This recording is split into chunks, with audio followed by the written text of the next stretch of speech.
Hey, Mom. Now you're probably already tearing up. Just stay with me for a little bit, all right?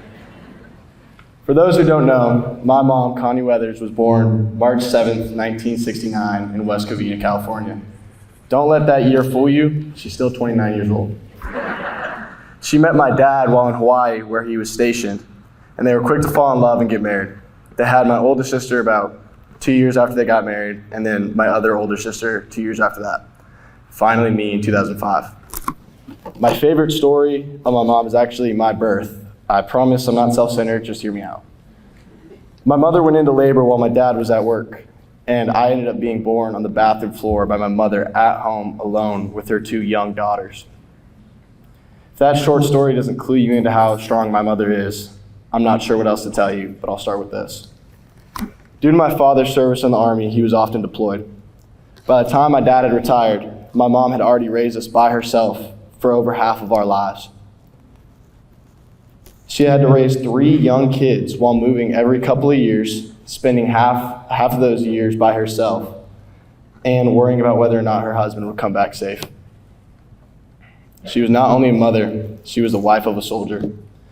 Despite this struggle, she never wavered in her strength. Too many times my father would call home and tell my mom about some of the soldiers that had been seriously wounded. Immediately after the phone call, my mom would find ways to help out the soldiers' family. She would make meals to take to them or simply just call them and listen to what they had to say. No matter how big or small the problem was, my mom was there for everybody.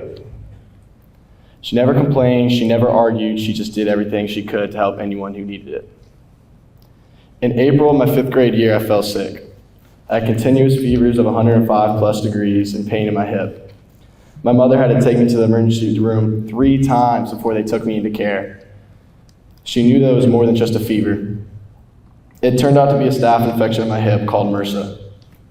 From that moment I was admitted to the moment I was discharged, my mother was there. She refused to leave her baby boy's side. While in the hospital, the pain in my hip would come in extreme episodes. The medicine was less than helpful sometimes, so my mom came up with a different treatment.